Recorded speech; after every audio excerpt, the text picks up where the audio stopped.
ஏமாற்றினானே ஒரு கள்ளன், அந்த கல்வனை பிடித்து விடாது என்று சொல்லிக் கொண்டிருக்கிறீர், பிடியுங்கள் அவரை. அங்கிருந்து நேரம் போய் வாதவூரத்தை போய் நின்றாங்க. போலாமா திருப்பரங்குறைக்குன்னு கேட்டார்.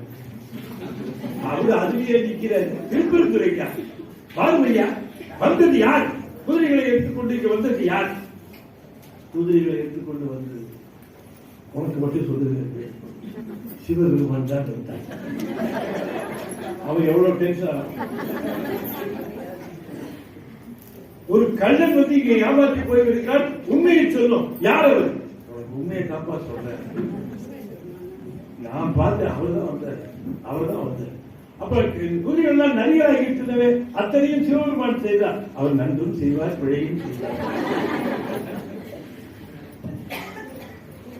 உண்மை தக்கபடி விசாரிக்க வேண்டும் என்பது அரச கட்டளை. வாருங்கள் என்று அழைத்துக் கொண்டு போய் வைகை ஆற்று மணல் கரையில மண்டியிட்டு நிற்க செய்து செக்கல்களை எடுத்து தலையிலே சுமத்தினார்கள். சுமந்துட்டு நின்றார் சார். அந்த நேரத்தில் பொறுப்பாளா பெருமான் அவர் வைகை ஆற்றை பெருகும்படி செய்தார். வீட்டுக்கு ஒருவர் வேண்டும் என்று அரசர் உத்தரவிட்டார். அங்கே வந்திக்கிழவி, அந்த வரலாறு திருவிளையாடல் போனார். அவரு ஆள் வேணும்னு கேட்டார்.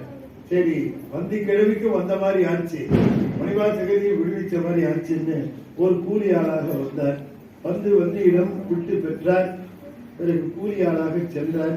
கூலி ஆளாக சென்றவர் வேலை செஞ்சாலும் பரவாயில்ல, செய்யாட்டி கூட பரவாயில்ல, செஞ்சதெல்லாம் கெடுத்தார். மற்றவர்கள் செய்து விட்டு இந்த வேலையை கெடுத்தார். மிக்க சினம் உண்டாயிற்று. எல்லோரும் அரசரிடம் தெரிவித்தார்கள். என்ன கரையடைக்கும் வேலையை நிறைவுற்றதா? மிக்க பொறுத்த எல்லாத்தையும் கெடுத்துட்டு இருக்காங்க. யார்? வந்திக்கேள்வி சொல்லி அழைத்து வாருங்கள் அவனை என் முன்பு. அவனை கூட்டு வந்து நிறுத்தினாங்க. நிறுத்தவனை பார்த்தவனே அவர் பார்த்தார். நீதான் அந்த வேலைகளை எல்லாம் கெடுக்கின்றவனா? யார் விட்டு வேலையாடி? வந்திக்கேள்விக்கு வந்தேன். வந்திக்கேள்விக்கு வந்து சரி, ஏன் இந்த வேலை சரியா செய்ய? நான் சரியா தான் செய்யறேன், மற்றவங்க எல்லாம் தப்பு தப்பா செய்யறாங்க. எடு அந்த பரம்பை எடுத்தார், ஓட்டி போட்டார். ஒரே ஒரு போடு. உன் சுமந்த பாகத்தன் தென்னன் பெருந்துரை முதலில் விஸ்வாரூர் சிவபெருமான் காட்டி